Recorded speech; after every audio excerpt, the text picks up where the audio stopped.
Hello guys, അപ്പോൾ നമുക്ക് ഒരു അടിപൊളി കണവ റോസ്റ്റ് ഉണ്ടാക്കിയാലോ. അപ്പോൾ കണവയെല്ലാം വാഷ് ചെയ്ത് വെച്ചിട്ടുണ്ട്. ഇതിലേക്ക് മുളക് പൊടി, മല്ലിപ്പൊടി, ഉപ്പ്, കുരുമുളക് പൊടിയും കൂടി ഇട്ട് നല്ലോണം മാരിനേറ്റ് ചെയ്ത് ഞാനിന്ന് നൈറ്റ് ഫ്രീസറിൽ വയ്ക്കാം കേട്ടോ. നെക്സ്റ്റ് ഡേ രാവിലെ ഇതിൻ്റെ കുക്കിംഗ് പ്രോസസ്സ് ചെയ്യുന്നത്. അപ്പോൾ ഒരു പാൻ എടുത്തിട്ട് അതിലേക്ക് എണ്ണയൊന്നും ഒഴിക്കണ്ട.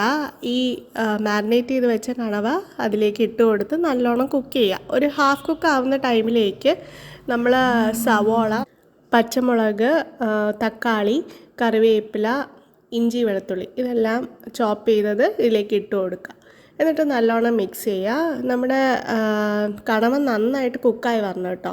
അപ്പോൾ ഇത് കുക്കായി വരുന്ന ടൈമിൽ, അതായത് വെള്ളമെല്ലാം കുറച്ചൊന്ന് വറ്റി തുടങ്ങുന്ന ടൈമിൽ വേറെ മസാലാസ് ആഡ് ചെയ്യാം. അതായത് മുളക് പൊടി, മല്ലിപ്പൊടി, കുരുമുളക് പൊടി, ആവശ്യത്തിന് ഉപ്പ്, ഒരിച്ചിരി ഉലുവാപ്പൊടി ഇതെല്ലാം ഇട്ടിട്ട് വീണ്ടും ഒരു 5 മിനിറ്റ്സ് കുക്ക് ചെയ്യുക. അതിന് ശേഷം ഒരു 2 ടേബിൾ സ്പൂൺ വെളിച്ചെണ്ണ ഒഴിച്ചു കൊടുക്കുക കേട്ടോ.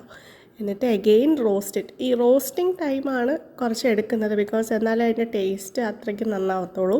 അപ്പോൾ ഇത് നല്ലോണം റോസ്റ്റായി വരുന്ന ടൈമിൽ കുറച്ച് കറിവേപ്പില ഇട്ട് കൊടുക്കുക. പിന്നെ ഒരു 1/2 ടീസ്പൂൺ പെരിഞ്ജീരകവും കൂടി ഇട്ട് കൊടുത്ത് നല്ലോണം മിക്സ് ചെയ്യുക.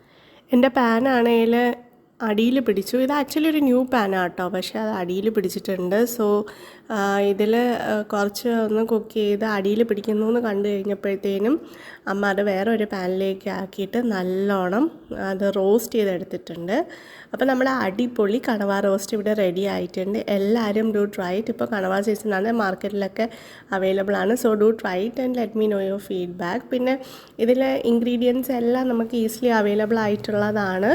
മുളക് പൊടിയൊക്കെ നിങ്ങളുടെ ഇഷ്ടാനുസരണം ആഡ് ചെയ്യുക കേട്ടോ, കാരണം ചിലർക്ക് എരിവ് കൂടുതൽ വേണം, കുറവ് വേണം. സോ എല്ലാവരും do try it and do let me no your feedback. And നിങ്ങൾക്ക് ഈ ചാനൽ ഇഷ്ടപ്പെടുവാണെങ്കിൽ please do subscribe and do support. അപ്പോൾ ഓക്കെ.